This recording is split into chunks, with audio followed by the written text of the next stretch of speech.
Finding your passion does not have to be hard. Understanding what you should be doing with your life and how you can be serving other people is one of the greatest gifts you can give, not just yourself, but your family, your community, the world around you. But if you write off finding your passion as being too difficult, not worthwhile, too expensive, too scary, that you can't do it, then you cheat yourself of that amazing gift and you will never be happy. We're gonna fix that in this video. So I wrote this book, Built to Serve, and I did it because I was on my tour last year.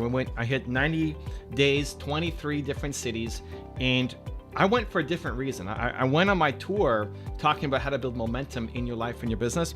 And what I kept coming back with in every city was, how do I find my passion? How do I find my purpose? How do I know what I'm supposed to do with my life? In every city, the same thing kept happening over and over and over and over and over again. And so I don't think the right thing to do is slam people for asking the question of how do I find my passion. I think the better answer is to actually give them a process, to give people a solution. And it just blew my mind how difficult people make it on themselves, and they feel like they need to meditate for years, they need to hire some super expensive coach.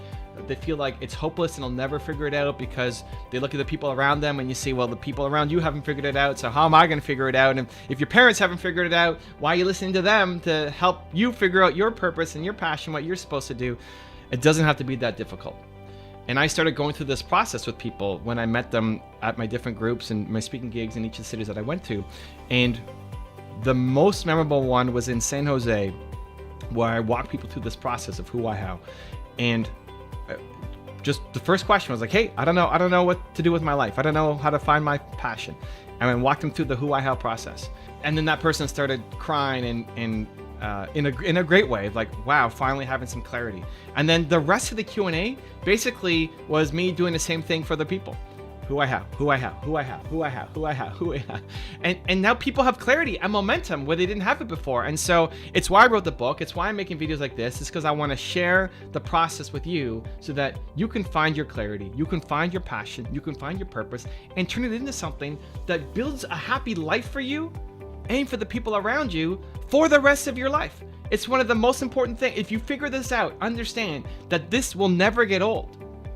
Finding your passion, finding your purpose, those two things will never get old. You'll love doing those things for the rest of your life. Okay, so what's the who, I, how? What's the three-step process? It starts with who. So who is your one-word most important core value. When you figure this out, it gives you so much clarity over who you are to allow you to make better decisions moving forward. So my who is belief. My most important core value is belief. And understanding that allows me to be around people who also believe. Right? If you're trying to get into a relationship, or you're trying to hire somebody for your team, or you're trying to manage somebody who's already on your team, or you want to attract suppliers or customers or investors, core values are the thing that keeps people together. And we talk about it a lot in corporate world and your list of 13 core values. They don't even know what those 13 core values are. No CEO knows off by heart what their core values are. And that if you don't know what your core values are, then you're not living them. So forget the 13. One, what's your single most important core value? Mine is belief. Yours might be care, or freedom, or creativity, or structure, or discipline, right? I mean, somebody who values security as their most important core value versus somebody who values creativity and freedom, right? Those are how you manage and interact with that person is going to be very different.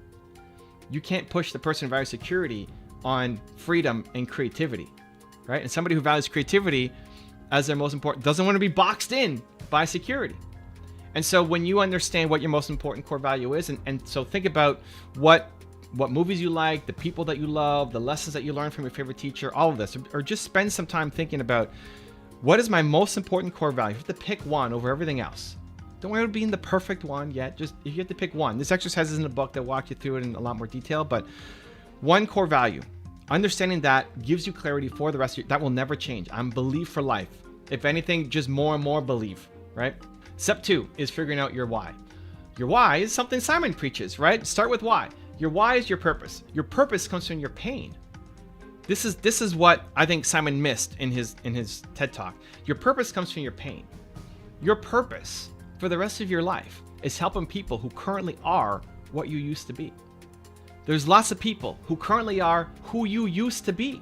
Whatever you struggled with, think about the lowest moment as a human in your life. What was that? What were you doing? What were you faced with?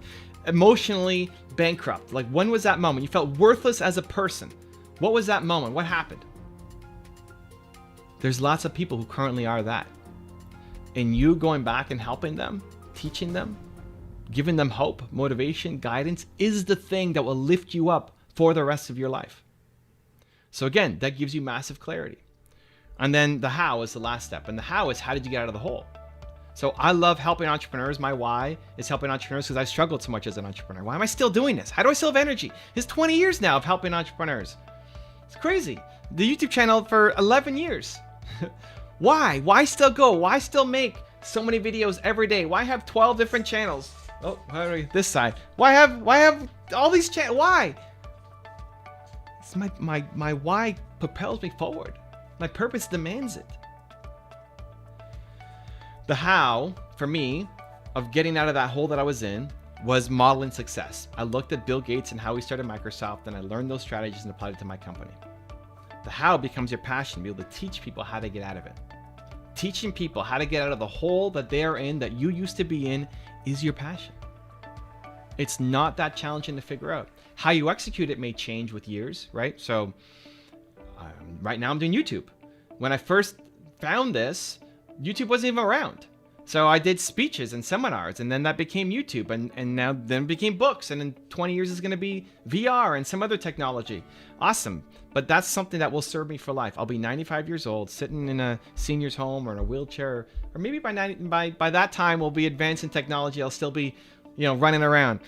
But I'll be 95 years old and looking back and still loving helping people. If you're an entrepreneur who needs belief, who feels hopeless, I'll still love helping that person get better and believe in themselves and give them strategies and how they can model success to go off and do it. And so this is the gift that I want. It's why I wrote the book, right? If you don't have it yet, you can check it out. There's probably a link somewhere in the description below, or just go to evancarmichael.com or Amazon. You can find it. I want people to find their purpose. I want people to find their passion. It's a much more fulfilling life for you, for your family, for the people around you. And it's not that difficult a process to go through. It frustrates me when people are making it seem a lot more complex than it has to be. And when you get that clarity for your life, for the rest of your life, I think it's the most valuable gift that you can give to yourself and the people around you. If you want another Evan Rant video that just might give you the confidence you need, check it out right there next to me. I think you'll enjoy it. Continue to believe, and I'll see you there. You do difficult things. The most important thing for your self-confidence, for your self-love, for your self-respect is to teach yourself that you do difficult things.